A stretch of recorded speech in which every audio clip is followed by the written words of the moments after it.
வணக்கம். மற்றுமொரு அறிவியல் தொடரிலே உங்களை காண்பதில் மிகுந்த மகிழ்ச்சி. நாங்கள் இந்த தொடரிலே நாசகார கிரகம் பற்றிய விவரங்களை பார்த்து கொண்டிருக்கின்றோம்.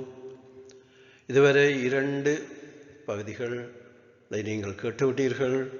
முதலாவது 2வது பகுதி, இப்போது அதனுடைய இறுதி பாகம் 3வது பகுதி. அதுக்கு முதல் வழக்கம் போல இந்த முதல் கடந்து சென்ற 2 பகுதிகளிலும் நாங்கள் கேட்ட விவரங்களை சற்று குறிப்பாக சுருக்கமாக காண்போம். இந்த கிரகம், இந்த நாசகார கிரகம், இதற்கு பல பெயர்கள் உண்டு. கருங்கிரகம் என்பார்கள், ஒன்றரை அலைந்து திரிபவர் என்று கூறுவார்கள். நாங்கள் இதை நாசகார கிரகம், டிஸ்ட்ரோயர் என்று அழைக்கின்றோம். இந்த கிரகம் எமது கிரக குழுமத்தைச் சேர்ந்தது அல்ல. இது பிறிதொரு கிரக குழுமத்தைச் சேர்ந்தது. இது நாம் அறியப்படுகின்ற தரவுகளின் அடிப்படையிலே பழைய லைரா வேகா கிரக குழுமத்தைச் சேர்ந்து இருந்த ஒரு கிரகம். இது அங்கே பல்வேறு அழிவுகளை எல்லாம் செய்து இறுதியாக எமது கிரக குழுமத்தில் நுழைந்து கொண்டது. இன்று அது இங்கே வந்து சேர்ந்தது 970,000 இயர்ஸுக்கு முதல். அது வந்த காலம் தொடக்கம் ஒவ்வொரு பயணத்திலும் அல்லது ஒவ்வொரு 3வது பயணத்திலும் பூமியிலே அல்லது வேறொரு கிரகத்திலே எமது கிரக குடும்பத்திலே அழிவுகளை செய்து கொண்டு வந்திருக்கின்றது. இது அழிவுகளை செய்வதற்கு முதல், அதாவது எமது கிரக குழுமத்துக்குள் வந்து புகுந்து கொள்வதற்கு முன்னர், இறுதியாக அந்த லைரா வேகா கிரக குழுமத்திலே இருந்த ஒரு கிரகத்தோடு மோதி அந்த கிரகத்தை 2ஆக பிளந்து அதன் ஒரு பாதியை எமது கிரக குழுமத்தை நோக்கி வீசிவிட்டது. அதன் பாதையை, அந்த அரை கிரகம் பாதி கிரகம் வந்த அதே பாதையை பின்தொடர்ந்து இந்த கிரகமும், இந்த நாசகார கிரகமும் வந்து இங்கே சேர்ந்து கொண்டது. அந்த பாதி கிரகம் எமது கிரக குழுமத்தாலே ஏற்றுக்கொள்ளப்பட்டு இறுதியிலே பூமியினுடைய உபகிரகமாக இருக்கின்றது. சந்திரன் என்று நாங்கள் அதை அழைக்கின்றோம். இந்த சந்திரன் பூமியிலும் விட 4 மில்லியன் வருடங்கள் வயதிலே கூடியது. அதுபோன்று இந்த நாசகார கிரகமும் பூமியையும் விட 1.73%, கிட்டத்தட்ட 1.25 2 பகுதி பெரிய கிரகம், பாரிய கிரகம். இந்த கிரகத்தை பற்றிய விவரங்களைத்தான் நாங்கள் இப்பொழுது பார்த்து கொண்டிருக்கிறோம். அதற்கு முன்னர் இந்த 2வது பகுதியை பலர் குறிப்புகள் தந்திருக்கிறார்கள். அவற்றையும் பார்த்துவிட்டு போகலாம். பல தெரியாத விடயங்களை தெரிந்து கொண்டேன். இவை மாணவர்களுக்கு பயனுள்ள தகவல்கள். உங்கள் பணி அனைவரையும் சென்றடைவதற்கு வாழ்த்துகிறேன் என்று கூறியிருக்கின்றார் சுசீலா அருள், பிரித்தானியாவில் இருந்து. அதுபோன்று மற்றொருவர் சங்கரப்பிள்ளை இளைய தம்பி என்பவர், அறிவியலை பரப்பும் உங்கள் முயற்சி பாராட்டுதற்குரியது என்று பாராட்டியிருக்கின்றார். அத்தோடு பேராசிரியர் பாலசுந்தரம் இளையதம்பி அவர்களும் பேராசிரியர் மோகனதாஸ் ராஜரட்னம் அவர்களும் தங்களுடைய அன்பை தெரிவித்திருக்கிறார்கள். பல 10 பேர் இங்கே குறிப்பு கூறியிருக்கிறார்கள், தங்களுடைய மகிழ்ச்சியை தெரிவித்திருக்கிறார்கள் சைகைகள் மூலம். இவர்கள் அனைவருக்கும் நான் இந்த தருணத்திலே எனது நன்றிகளை தெரிவித்துக் கொள்ள விரும்புகிறேன். இப்போது நாங்கள் நாசகார கிரகத்தின் 3வது இறுதி பாகத்துக்கு செல்லலாம். நாங்கள் இந்த நாசகார கிரகத்தை அடுத்து காண்கின்றோம் 4037 அரை ஆண்டுகளில், கிறிஸ்துவுக்கு முன் 4037 அரை ஆண்டில். அப்போது அதனுடைய சுழல் பாதை 486 அரை வருடங்களாக இருந்தது. அந்த சுழல் காலத்திலே பூமிக்கு எந்தவித ஆபத்தும் ஏற்படவில்லை. அடுத்து நான் காண்பது மற்றொரு பூமிக்கு ஏற்பட்ட ஆபத்து. ஆனால் இந்த நாசகார கிரகத்தால் அல்ல. கிறிஸ்துவுக்கு முன் 4006ஆம் ஆண்டிலே நடைபெறுகின்றது. அது வீனஸ் பூமியின் சுழல் பாதைக்குள் புகுந்து சில பாதிப்புகளை ஏற்படுத்திய நிகழ்வு. பெரிதாக இல்லை, ஆயினும் சில பாதிப்புகள் ஏற்படுத்தின. இந்த வீனஸ் அடிக்கடி எங்களுடைய பூமியினுடைய சுழல் பாதைக்குள் புகுவது வழக்கம். அதுக்கு ஒரு காரணம் என்னவென்றால், அந்த வீனஸுக்கு நீண்ட காலமாக இருந்த சுழல் பாதை இல்லாமல் போய்விட்டது. நீங்கள் அறிவீர்கள், அந்த சைரஸ் அகதிகள் என்ற என்னுடைய அந்த தொடரிலே சைரஸிலே அகதிகளாக புறப்பட்ட எனது முன்னோர்கள் பிரபஞ்சம் முழுதும் அலைந்து திரிந்து இறுதியாக எமது சூரிய குடும்பத்துக்குள்ளே வந்து புகுந்து கொண்டார்கள். அப்படி வந்தவர்கள் முதலில் குடியேறி வாழ்ந்த 2 கிரகங்கள். ஒன்று இந்த செவ்வாய் கிரகம், அடுத்தது மெலோனா என்று அழைக்கப்பட்ட கிரகம். இந்த 2 கிரகத்திலும் இருந்து அவர்கள் பாரிய கலாச்சாரத்தை கட்டியெழுப்பியிருந்தார்கள் என்று முன்னர் அறிந்திருப்பீர்கள் என்னுடைய கால்வழிகள் மூலம். அதிலே அந்த மெலோனாவில் இருந்தவர்கள் தமக்குள்ளே சண்டையிட்டுக் கொண்டு இறுதியாக அந்த மெலோனாவை உடைத்து தகர்த்து விட்டார்கள். அப்போது 52 மில்லியன் மக்கள் அங்கே இருந்தார்கள். அவர் அனைவரும் அந்த கிரகத்தோடு அழிந்து போனார்கள். இது எமது முன்னோரினுடைய செயல், எமக்கு முந்திய அகதிகளினுடைய செயல். அந்த இடத்திலே தான், அதற்கு பக்கத்திலே தான் இந்த வீனஸ் இருக்கின்றது. பூமியிலும் விட சற்று பருமன் கூடிய ஒரு கிரகம். இந்த கிரகம் அழிக்கப்பட்ட பொழுது இதனுடைய சுழல் பாதையிலே தளர்ப்பம் ஏற்பட்டு அது அங்கு இங்கு போக தொடங்கிவிட்டது தான் நடைபெற்றது. இதன் காரணமாக அது பூமியினுடைய சுழல் பாதையிலே அடிக்கடி குறுக்கிடுவது உண்டு. அவ்வாறான குறுக்கீடு ஒன்றுதான் 4006 நடைபெறுகின்றது. அந்த குறுக்கீட்டின் போது அது சிறு பாதிப்புகளை பூமிக்கு ஏற்படுத்தியது. பெரிதாக எதுவும் நடைபெறவில்லை என்று நாம் அறிகின்றோம். அதுக்கு அடுத்து நாங்கள் காண்கின்றோம் இந்த டிஸ்ட்ராயரை, இந்த நாசகார கிரகத்தை. அது கிறிஸ்துவுக்கு முன் 3551 வருகின்றது. அப்போது அவருடைய சுழல் காலமாக இருந்தது 664 ஆண்டுகள். அந்த காலத்திலே அப்போது வந்த பொழுது அது ஏற்படுத்திய அழிவுகளை, நஷ்டங்களை நாங்கள் பார்ப்போமானால், நாசகாரன் பூமியோடு நேராக மோதுகின்ற அந்த நிலைமையிலே தான் அது பூமியை நிரம்பிக் கொண்டிருந்தது. அதிலே பூமியின் சுழல் பாதையிலே மாற்றம் ஏற்பட்டது. அதனுடைய ஈர்ப்பு சக்தியினாலே இதனுடைய குறைந்த ஈர்ப்பு சக்தியை மாற்றிவிட்டது. அவ்வாறு ஈர்ப்பு சக்தியினாலே மாற்றம் ஏற்பட்டது மட்டுமில்லை, அங்கே பூமியிலே எரிமலைகள் வெடித்து வெளியேறி அதிலே இருந்து வெளியேறிய தூசி படலம் பூமியையும் சூரியனையும் முற்றாக மறைத்து இருந்தது 48 மணித்தியாலங்கள், 2 நாட்கள். பூமிக்கு சூரிய ஒளி இந்த 48 மணித்தியாலங்கள் உள்ளே வரவே இல்லை, இருளாகவே இருந்தது. அவ்வாறான ஒரு செயலை இந்த நாசகார கிரகம் இந்த சுற்றிலே செய்தது. அடுத்து நான் காண்கின்றோம் மற்றொரு நிகழ்வு. அது இந்த வீனஸினாலே தான் நடைபெறுகின்றது. அது கிறிஸ்துவுக்கு முன் 3545 நடைபெற்றது. இது பூமிக்கு மாற்றங்களை எதுவும் ஏற்படுத்தாவிட்டாலும் தனக்கு என்று சுழல் பாதையை அப்போது அமைத்துக் கொள்கின்றது. தன்னை நிரந்தரப்படுத்திக் கொள்கின்றது ஒரு குறிப்பிட்ட சுழல் பாதையிலே. அதன் பின்னர் இந்த வீனஸினாலே பெரிய அழிவுகள் ஒன்றும் ஏற்படுவது இல்லை. அதன் பின்னர் நாங்கள் ஒரு அழிவை காண்கின்றோம். கிறிஸ்துவுக்கு முன் 3030களிலே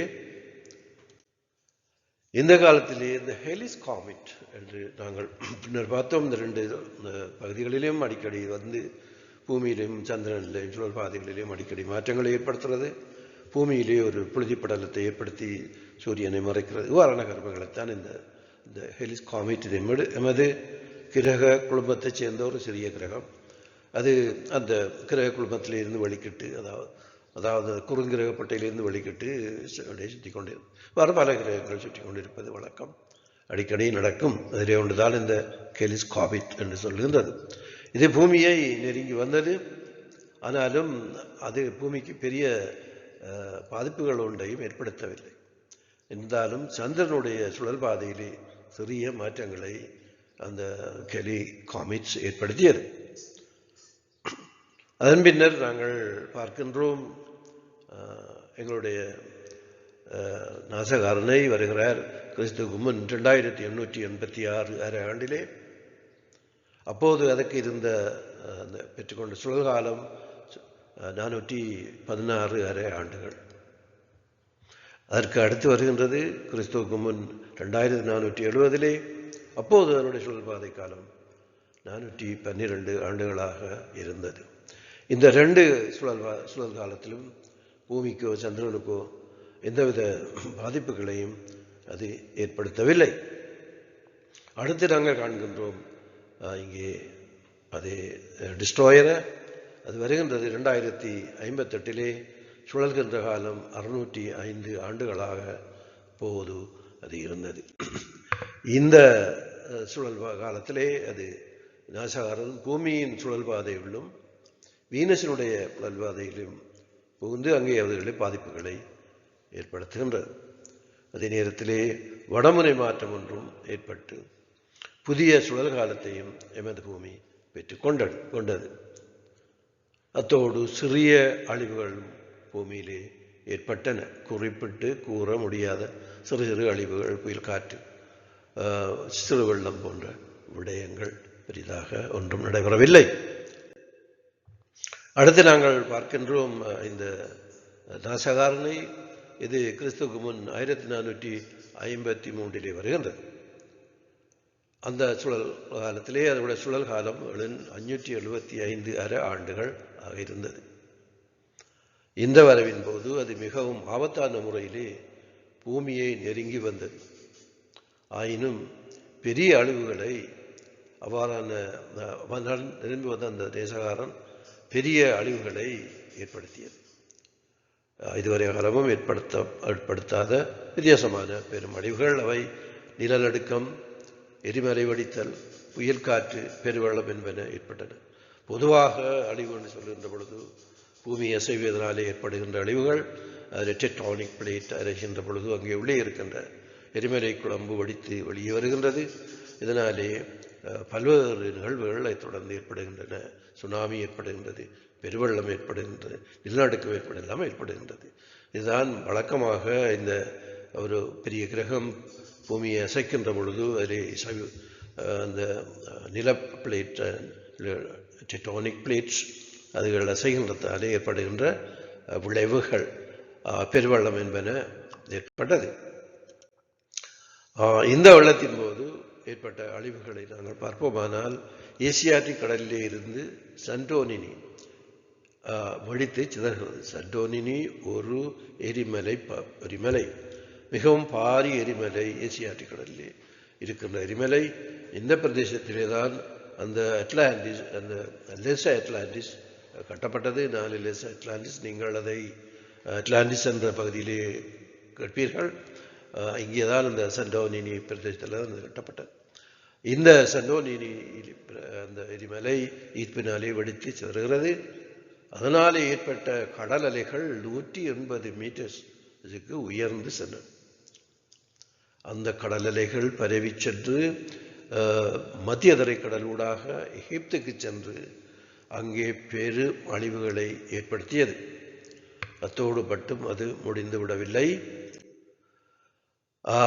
அதிலே அந்த பேரலைகளினாலே மனிதர்கள் மட்டுமன்றி பூமியிலே இருந்த அநேக உயிரினங்கள் அழிந்து போயின. கொள்ள நோய்கள் ஏற்பட்டன. இதனாலே இறந்த உடலங்கள் நைல் நதியிலே மிதந்து அந்த நதியினுடைய நீரை செந்நிறமாக மாற்றி இருந்ததாக நாங்கள் அறிகின்றோம். அந்த நைல் நதியினுடைய நீர் செந்நிற நீராக மாறியிருந்தது. அந்த அளவுக்கு பாரிய உடல்கள் நிறையவே அங்கே சேர்ந்து அதை செய்திருந்தன. நீரை தனி நீரை சிவப்பு நீராக மாற்றி இரத்தம் கலந்த நீர். அந்த சென்ற அந்த கடல் அலைகள் சரியா மீண்டும் திரும்பி வந்து மத்திய தரைக்கடலூடாக அது வடகிழக்கு நோக்கி சென்று சிரியாவையும் அடைந்து அங்கேயும் பெரும் அழிவுகளை அது ஏற்படுத்தியதாக இந்த நிகழ்வுகள் எங்களுக்கு தெரிவிக்கின்றன. அந்த சண்டோனினி எரிமலை வெடித்ததினாலே ஏற்பட்ட அழிவுகள், அது ஏசியாட்டிக் கடலிலே இருக்கின்ற அந்த எரிமலை பகுதி. அடுத்து நாங்கள் இந்த டிஸ்ட்ரோயரை காண்கின்றோம். கிறிஸ்துவுக்கு 877 ஆண்டிலே. அப்போது அதனுடைய சுற்றுவட்ட காலமாக இருந்தது 597 வருடங்கள். இந்த நிகழ்வின் போது ஏற்பட்ட அழிவுகளை நாங்கள் பார்ப்போமானால், நாசகாரன் பூமியை நெருங்கி வந்தது. ஆனாலும் பூமிக்கு எந்த பெரிய பாதிப்புகள் ஏற்படவில்லை. ஆயினும் சந்திரனுடைய சுழல்பாதையில் சிறிய பாதிப்புகளை அது உண்டு பண்ணியது என்ற செய்தி இந்த சுற்றின் போது எங்களுக்கு கிடைக்கின்றது. அடுத்து நாங்கள் காண்கின்றோம், கிறிஸ்துவுக்கு முன் 286 அரை ஆண்டிலே அல்லது 80 அரை ஆண்டிலே அப்போது அதனுடைய சுழல் காலமாக இருந்தது 554 வருடங்கள். ஆனால் பூமிக்கோ சந்திரனுக்கோ இந்த சுழற்சியின் போது எந்த பாதிப்பும் ஏற்படவில்லை. இங்கே மற்றொரு நிகழ்வை நான் இங்கே தந்திருக்கின்றேன். இதுக்கும் இந்த டெஸ்ட்ரோயருக்கும் எந்தவித தொடர்பும் இல்லை. இது அந்த குருசிபிகேஷன் மேனுவேலை குருசிபாய் சிலுவையிலே அறைந்த அந்த நிகழ்வு அது நடைபெறுகின்றது கிறிஸ்துவுக்கு பின் 32 நடைந்த இந்த குருசிபிகேஷன் நிகழ்வு. இந்த நிகழ்வின் போது வழமைக்கு மாறாக ஒரு பெரும் புயல் காற்று ஏற்பட்டு அது பாலஸ்தீனத்தை தாக்கியது. பாருங்கள், நீங்கள் இந்த நேரத்திலே வெளியிலே இருந்து நாங்கள் முதல் கண்டோம், ஏதாவது பூமியிலே நிலநடுக்கம் எரிமலை வெடிப்பு எப்படி ஏற்படுவதாக இருந்தால் ஒரு சக்தி வேணும் என்று நாங்கள் பார்த்தோம். அந்த சக்தி ஒன்றில் உள்ளே இருந்து கிடைக்க வேண்டும் அல்லது வெளியே இருந்து கிடைக்க வேண்டும் என்று நாங்கள் அறிந்து கொண்டோம். முன்னர் ஒரு நிகழ்விலே நான் இதை உங்களுக்கு சொல்லியிருக்கின்றேன். இங்கே இந்த நேரத்திலே உள்ளுக்கு இருந்து எதுவும் நடைபெற்றதாக எங்களுக்கு விஞ்ஞான ஆராய்ச்சி விடயங்கள் ஒன்றும் கிடைக்கவில்லை. வெளியிலே இருந்து ஏற்படவும் வழி இல்லை. வெளியிலே இருந்து வருவதாக இருந்தால் ஏதாவது கிரகங்கள் வந்திருக்க வேணும், அல்லது காபீட் செய்து வந்திருக்க வேணும், அதுவும் நடக்கவில்லை. ஆனால் பாரிய புயல் காற்று ஏற்பட்டிருக்கின்றது. இங்கே பலஸ்தீனத்தில் மட்டுமில்லை, அது வருடங்களுக்கும் பரவி சென்றது. இதற்கு என்ன காரணமாக இருக்கலாம் என்று நாம் சிந்தித்தோமானால், நிச்சயமாக ஒரு எனர்ஜி தேவைப்பட்டது. அது எங்கே இருந்து வந்தது? உள்ளே இருந்து வந்ததாக சாட்சியமில்லை, வெளியே இருந்து வந்ததாகவும் எதுவும் தெரியவில்லை. ஆனால் அந்த புயற்காற்று நிலநடுக்கம் என்பன ஏற்பட்டு இருக்கின்றது. என்னை பொறுத்தவரையிலே நான் அறிந்த விடயங்களை வைத்து பார்ப்பேனாக இருந்தால் இது கேப்ரியலினுடைய செயலாக இருக்கலாம். கேப்ரியலுடைய மகன் இவர் மேனுவேல், அவருக்கு இப்படியான ஒரு அநியாயம் நடப்பதை அனுமதிக்க முடியாது. ஆனால் அவர்களுக்கு ஒரு கட்டுப்பாடு உண்டு. இந்த பிடிஜாரன் பிரதேசத்துக்கு உட்பட்டவர்களுக்கு ஒரு பூமியிலேயோ எந்த ஒரு கிரகத்திலேயோ உள்ளே அந்த அரசுகளாலே நடத்தப்படுகின்ற விடயங்களிலே தலையிட மாட்டார்.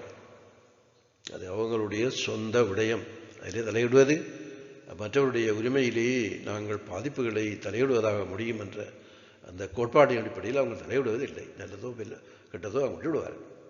ஆனால் வெளியாலே இருந்து வருகின்ற தீமைகளை அழிவுகளை விடுவதில்லை. அவர்கள் எப்போ முன்னரே இனங்கண்டு மறித்து நிப்பாட்டி விடுவார்கள், அனுப்பி விடுவார்கள். இதுதான் அவங்களுடைய வழக்கமான விடயம். ஆகவே கேப்ரியல் ஒன்றும் செய்ய முடியாது. தன்னுடைய துக்கத்தை இவ்வாறான ஒரு நிகழ்வு மூலம் அவர் காட்டி இருக்கின்றார் என்று நான் கருதுகிறேன். அவனிடம் அந்த உரிய டெக்னாலஜி உண்டு. ஆகவே அதை மிக இலகுவாகவே ஒரு பட்ட கலெக்டர் போலே செய்ய முடியும். அது இருப்பார் என்பது என்னுடைய அனுமானம். அது உண்மையோ பொய்யோ எனக்கு தெரியாது. யாரும் சொல்லவும் இல்லை. இந்த நிகழ்வுகளை பார்த்து நான் உங்களோடு இந்த செய்தியையும் பகிர்ந்து கொள்கிறேன். நீங்கள் இதை பெரிதாக எடுக்க வேண்டாம். நீங்களும் சிந்திப்பாகலாம். உங்களுக்கு எல்லா விஷயங்களும் தெரியும். அப்படி என்றால் எங்கே இந்த சக்தி வந்தது? வரவில்லை. அப்போ நடந்திருக்கிறது.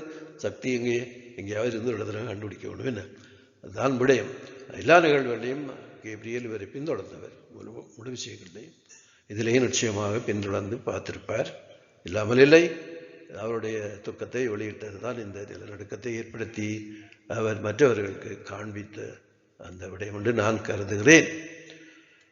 சரி, அடுத்து நாங்கள் போவோம். இந்த நிலநடுக்கம் அங்கே மட்டுமில்லை, அது இன்னும் சிரியா, லெபனான், சவுதி அரேபியா ஆகிய நாடுகளையும் சென்று அங்கே எல்லாம் நிலநடுக்கம் உணரப்பட்டது, பாதிப்புகளை ஏற்படுத்தியது. சரி, அடுத்து நாங்கள் எங்களுடைய டிஸ்ட்ராயரை பார்ப்போம் என்ன நடக்கிறது என்று. அவர் திரும்பி வருகிறார். கிறிஸ்துவுக்கு பின் 273 அரை ஆண்டிலே, அப்போது அதனுடைய சுழல்பாதையாக இருந்தது 475 அரை ஆண்டுகள். அசம்பாவிதங்கள் எதுவும் பூமியிலேயோ சந்திரனிலேயோ நடைபெறவில்லை. அதன் பின்னர் வருகிறது கிறிஸ்துவுக்கு பின் 749 சுழல்காலம் 489 வருடங்கள். இந்த நாசகாரம் வருகிறது. ஆனால் பூமியிலிருந்து வெகு தூரத்துக்கு அப்பாலே பூமியை அது கடந்து சென்றது. எந்தவித அழிவுகளையும் ஏற்படுத்தவில்லை. பூமியிலேயோ சந்திரனையோ இந்த காலத்தின் போது அழிவுகளை ஏற்படுத்தவில்லை. அடுத்து நாங்கள் காண்கின்றோம் கிறிஸ்துவுக்கு பின் 1180 ஒரு நிகழ்வு நடைபெறுகின்றது. அது என்ன என்று காண்போம். இங்கே இந்த அழிவு ஏற்படுகின்றது இந்த ஹெலிஸ் காமிட்டினாலே ஏற்படுகின்றது. அடிக்கடி இவர் வந்து போகிறவர். இவர் செய்கின்ற ஒரே ஒரு காரணம் பொழுதி படலத்தை ஏற்படுத்துறது தான். பெரிசாக ஒன்றும் செய்ய முடியாது. சிறிய கிரகங்கள் இந்த மீண்டும் இந்த ஹெலிஸ் காமிட் பூமிக்கு அண்மையிலே நெருங்கி வந்து பூமியை சுற்றி ஒரு வழக்கம் போல ஒரு பெரிய புகைப்படலத்தை ஏற்படுத்திவிட்டது. இந்த புகை மண்டலம் பூமியை சுற்றி ஒரு 3 வாரங்களுக்கு இருந்திருக்கிறது. இந்த 3 வாரங்களுக்கும் சூரியனிலிருந்து சூரிய கதிர்கள் பூமிக்கு வரவில்லை. ஆனால் அந்த கதிர்கள் ஊடாக சூரியனுடைய ஒளியை பார்க்கின்ற பொழுது அது ஒரு கோல்டன் கலராக, தங்க கலராக, மினுமினுப்பாக இருந்ததாக எங்களுக்கு இந்த செய்திகள் கூறுகின்றன. தங்க கலராக காணப்பட்டதாக. அடுத்து நாங்கள் காண்கின்றோம் இந்த நாசகாரனை 1838 அப்போது அவருடைய சுழல் பாதை 442 ஆண்டுகளாக இருந்தது. அதுக்கு அடுத்தது கிறிஸ்துவுக்கு பின் 1680 சுழல்பாதை காலம் 442, ரெண்டும் சேம் இயர்ஸ். அந்த சுழல்பாதத்துக்கு ஒரு ஒழுங்கான வருடம் இங்கே நடந்திருக்கிறது 2 தரம். இதிலே இதுதான் அந்த இறுதியாக நாங்கள் பூமியிலே உள்ள மனிதர்கள் இந்த நாசகாரனை கண்ட காலம் 1680. இது நான் நினைக்கிறேன் செப்டம்பர், நவம்பர் தொடக்கமும் மார்ச் வரை 2-3 மாதங்கள் பூமியிலே உள்ள மனிதர்களாலே காணக்கூடிய தூரத்திலே இது வந்தது. அது ஒரு பெரிய ஒரு நெருப்பு கூடமாக நெருப்பை எடுத்துக்கொண்டு வந்தது. எரி நட்சத்திரம் என்று சொல்வீர்கள், அது போன்று ஒன்று வந்தது. பலர் இதை பார்த்திருக்கிறார்கள், குறிப்புகளும் எழுதியிருக்கிறார்கள். ஆனால் ஒருவரும் இந்த கிரகத்தை அடையாளம் காணவே இல்லை. இன்று வரையும் அடையாளம் காணவில்லை. கண்டிப்பாக தெரியாது. ஆனால் நம்ம அதை அறியவில்லை. இவர்கள் நம்முடைய விஞ்ஞானிகளோ யாரோ இதுவரையும் இந்த கிரகம் ஒன்று இருக்கின்றது என்று நடந்திருக்கிறது என்று கண்டார்களோ இல்லை. இதுதான் இறுதியாக மனிதர்கள் இந்த கிரகத்தை கண்ட காலம், பூமியில் உள்ள மனிதர்கள். அடுத்த சுற்று எதிர்பார்க்கப்பட்டது. அது கிறிஸ்துவுக்கு பின் பின் கடந்த நூற்றாண்டு 1986 அது வர வேண்டும் என்று எதிர்பார்க்கப்பட்டது. 86 கடந்து போய்விட்டது. நாங்கள் 2025 இருக்கின்றோம். அது என்ன நடந்தது, நாங்கள் பார்த்தோமா, செய்தி கிட்டதா என்று ஒன்றும் தெரியவில்லை. இதை பற்றி நாங்கள் மேலதிகமாக அறிய வேண்டும். பார்ப்போம் என்ன நடந்தது என்று. இங்கே என்ன நடந்தது என்பதை அவருடைய வார்த்தையாலே ஆங்கிலத்தில் அப்படி தந்திருக்கின்றேன், தமிழ்படுத்தவில்லை.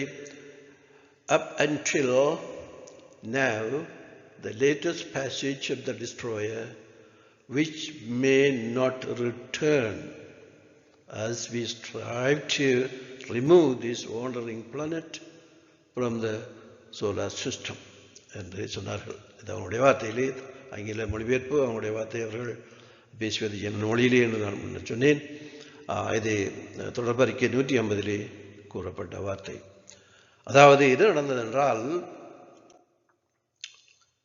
தாங்கள் இந்த பிளிஜாரன் ஃபெடரேஷன் எங்களுக்கு டீச்சர்ஸ் அதனுடைய வழிகாட்டல், அறிவுறுத்தல், பாதுகாப்புக்கு அடிப்படையிலே வந்து எங்கள் டீச் பண்ண டீச்சர்ஸ், அந்த அறிஞர்கள் இந்த நாசகார கிரகம் அடிக்கடி இந்த பூமியிலே தொல்லைகளை ஏற்படுத்தி வந்தது, அழிவுகளை ஏற்படுத்தி வந்தது அவர்களுக்கு பிடிக்கவில்லை.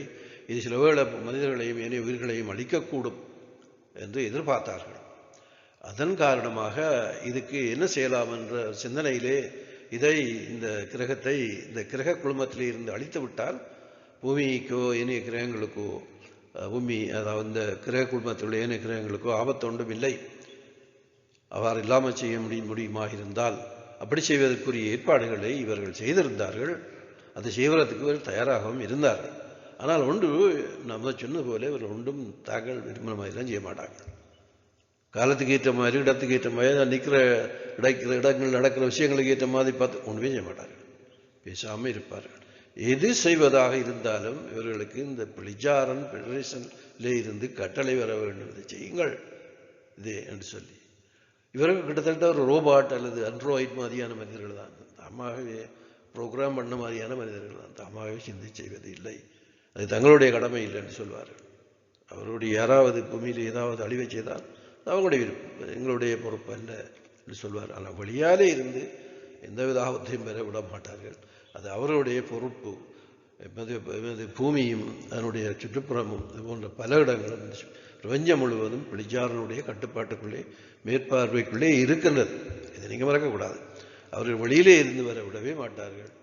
ஆனால் உள்ளே நடப்பதில் இது தலையிடவும் மாட்டார்கள். அப்படியான ஒரு மனிதர்கள் மிக அறிவு உயர்கின்ற பொழுது அப்படித்தான் வருகின்றது. தேவையான தலையிட மாட்டார்கள், தேவையில்லாத விடயங்களில்.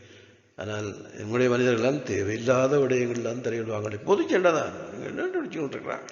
அங்கே உக்ரைன் நடக்கிறாங்க, பேலஸ்தீனிய சண்டை தான் பிடிச்சு கொண்டிருக்காங்க.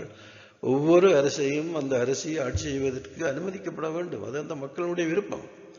நீங்கள் போய் தலையிட்டு பொருத்தியார் போட்டு என்ன செய்கிறாங்க பாருங்கள். அதுதான் எங்களுடைய பரவணி பழக்கம். நாங்கள் எல்லாம் ஓரியஸ். சைரஸ் கிரகத்தில் உள்ளவர்கள் தங்களுடைய சண்டைகளை செய்வதற்காக செய்யப்பட்ட ஓரியஸ். நாங்கள் டிஎன்ஏயிலே தேவையான மாற்றங்களை செய்து இது முதலே சொல்லியிருக்கிறேன், கூறியிருக்கின்றேன். சந்தர்ப்பம் கிடைத்தால் அது சரிவியாகவும் சொல்லுவேன். எங்களுக்கு தான் தெரியும், சண்டை தான் தெரியும். ஒரு மனுஷனை கூட எல்லாருக்கும் விட மாட்டோம். எல்லாருடைய சண்டை. ஒரு மனுஷனாக மதிப்பதும் இல்லை.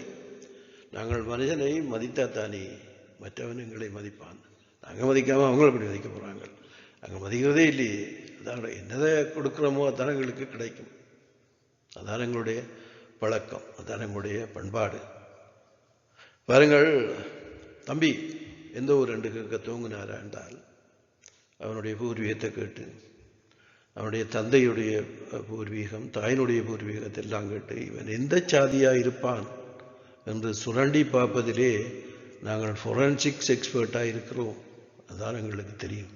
அவன் எப்படியாவது அதை சொல்லி சாப்பிட்டாட்டி அவனை மனிதனாக மதிப்பதே இல்லை. அப்போ எப்படி மனிதனாக மற்றவனை மதிக்கிறது? சாதி, மதம் அதெல்லாம் சொல்லி நான் தமிழன், சிங்களவன், இஸ்லாமியனுடைய இப்படி தான் சொல்லி கொண்டிருக்கிறார்கள். ஒரு காலமும் பூமியிலிருந்து விட மாட்டாது, போகவும் முடியாது. அந்த அளவு அறிவு அவர்கள்ட்டையும் இல்லை. நாங்கள் மற்றவனை மதித்து அன்போடு நடத்துவோம் இருந்தால், உங்களுக்கு முன்னாலே வருபவர் ஒரு மனிதனாக இருந்தால் அவருக்கு கொடுக்கக்கூடிய அத்தனை மதிப்பை, மரியாதையும் கௌரவத்தையும் நாங்கள் கொடுக்க வேண்டும். அப்போதான் அவற்றை நாங்கள் பெற்றுக்கொள்வோம். இவ்வாறு நாங்கள் நடப்போமா இருந்தால் பூமியில் மட்டும் இல்லை, பிரபஞ்சம் முழுவதிலேயும், பிரபஞ்சத்திலே இருக்கு எங்களுக்கு தேவையில்லை, பூமியிலே ஒற்றுமையை ஏற்படுத்த முடியும். அனைவரும் ஒற்றுமையாக ஒரு மனிதராக ஒருவரை மதித்து நடப்போமா இருந்தால் அந்த பூமி ஒரு சுவேட்ச நாடாக மாறும். வேறு ஒன்றும் நடக்காது. ஆனால் நாங்கள் எப்பொழுதும் பதத்தை சொல்லி, இப்போ சமயத்தை சொல்லி, எங்களுடைய மொழியை சொல்லி, பாருங்கள் இந்தியாவிலே நடக்கின்றது வியாபாரம். இது அரசியல் அதிலே நடத்துகிறாங்க.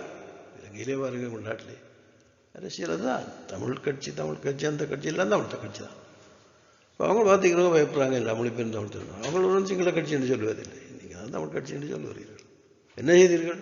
அப்படித்தான் உண்டாக்குனீங்க, மனிதர்கள் அளித்தீர்கள், இது நடந்தோடு போகுது. இனிமேல் என்ன செய்ய போகிறீங்க? அதுதான் செய்ய போகிறீங்க. நிச்சயமாக உங்களால் ஒன்றுமே செய்ய முடியாது. நீங்கள் ஏதாவது செய்வதாக இருந்தால் பெரும்பான்மையாரோடு சேர்ந்து அவரோட மதித்து மரியாதையோடு அவர்களோடு சேர்ந்து நடந்தால் தவிர நடக்க முடியாது. அது உங்களால் நடக்க முடியாதுன்னு நீங்கள் எல்லாரும் செல்வம் வாய்ந்து தொடக்கம் பெயர்ப்படும் உங்களுடைய அனுபவம். அப்படி என்றால் என்ன? அழிவுதான் முடிவு. எப்பொழுதும் அழிவை நடந்து கொண்டிருக்கும். அவங்க பெரும்பான்மை 85% இருக்கிறார்கள். நீங்கள் 10 ஒன்றுமே செய்ய முடியாது. சிந்தித்து பாருங்கள். அன்போடும் பண்போடும் நடங்கள், எல்லோரையும் மதியுங்கள், அவர்களும் உங்களை மதிப்பார்கள். நாடு சுபிட்சமடையும், மகிழ்ச்சி அடையும், நாங்கள் சந்தோஷம் வாழலாம். ஆனால் அரசியல்வாதிகளுக்கு இது பொருந்த மாட்டாது. உங்களை பிரித்து வைத்தால் தான் அதையாவது சொல்லி வாங்கள் இழந்த நாட்டை பிடிப்போம், இழந்த மொழியை பெறும் நான் சொல்லி கொடுப்பா. என்ன இழந்திருக்கு கொண்டு விளக்கல இல்லை என்ன சொல்கிறீங்க? எனவே இது நாங்கள் வெளியால் போய்விட்டோம், இது எங்களுக்கு அவசியமில்லை. என்ன நடந்தது என்றால் இவங்கள் இந்த தங்களுடைய விருப்பத்தை கேட்டிருக்கிறார்கள், என்ன செய்கிறது என்று சொல்லி பிளிச்சாரன் ஃபெடரேஷன் இப்படி கண்டபடி இந்த விஷயத்துக்கு கொடுக்கல. அவங்கள் சொல்வார்கள், ஆனால் இதுக்கு சொல்லவில்லை. என்ன காரணமே தெரியாது. உடனே அவர்கள் ஹை கவுன்சிலுக்கு அனுப்பிவிட்டார்கள் அந்த இவருடைய சஜெக்ஷன்ஸ் என்ன என்று சொல்லி. இதைப்படி சில வேளை பிளிச்சாரன் ஃபெடரேஷனுக்கு அந்த விவரங்கள், பிளிச்சாரன் ஃபெடரேஷன் அங்கத்தவர்களும் கூட மிக உயர்ந்த அறிஞர்கள் தான். ஆனால் அவர்களும் அந்த அரசற்ற நிலையை அடைந்தவர்கள் தான், இரவாத நிலையை. ஆனால் ஹை கவுன்சிலில் இருக்கிற மாதிரி இல்லை. ஹை கவுன்சிலில் இருக்கிற மெம்பர்கள் ஒரு காலம் உறவாத மனிதர்கள். நீங்கள் சொல்வீர்கள் ஆள் பாதி ஆடபாதி என்று சொல்வீர்கள். அது மாதிரி எனர்ஜி பாதி மேட்டர் பாதி இப்படி ஃப்ளாக்ஷிப்பில் உடையவர்கள். இங்கே பூமிக்கு 1995 வந்தவர்கள். நான் பார்க்கவில்லை, எனக்கு தெரியாது, கேள்விப்பட்டு அவங்கள் பார்த்தா கூட தெரியாது. ஆனால் அவர்களோட உடல்நிலை அப்படித்தான். அந்த எனர்ஜியாக மாறிய உடல் எனர்ஜி, இந்த மேட்டர் வந்து பியூரிஃபை பண்ண அது எனர்ஜியாக மாறி இறுதியாக எனர்ஜியாக மட்டும் வரும், அது இறக்க மாட்டாது.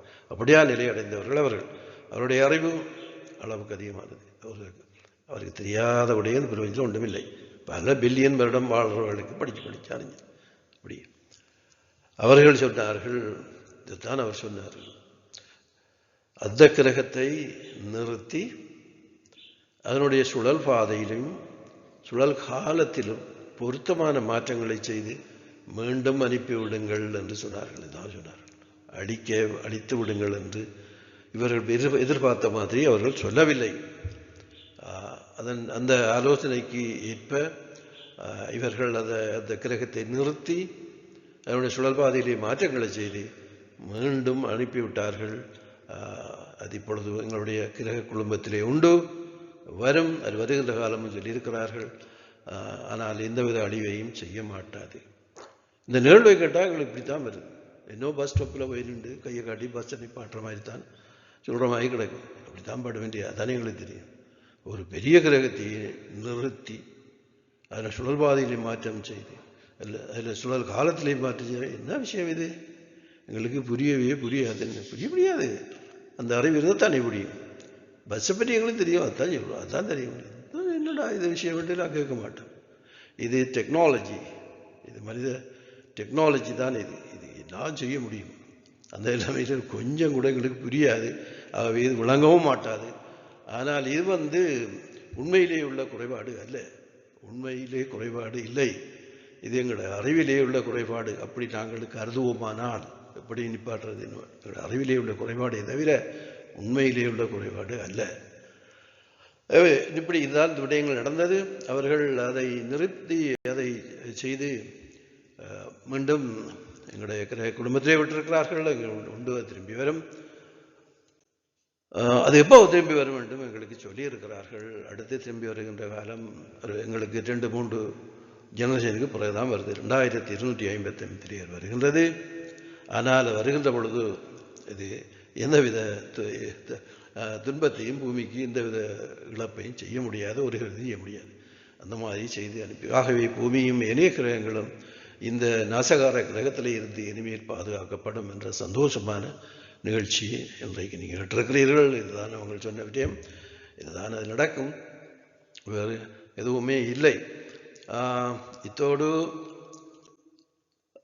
ஆய்ந்த 3வது பகுதியை அந்த நாசகார கிரகனுடைய பகுதியை ஒரு முடிவு கொண்டு வருகிறேன். அடுத்த மாதம் முதல் நீங்கள் இன்னும் ஒரு மிக முக்கியமான பகுதியை கேட்க இருக்கிறீர்கள். அது இந்த குமரி கண்டம் பற்றிய விவரம்.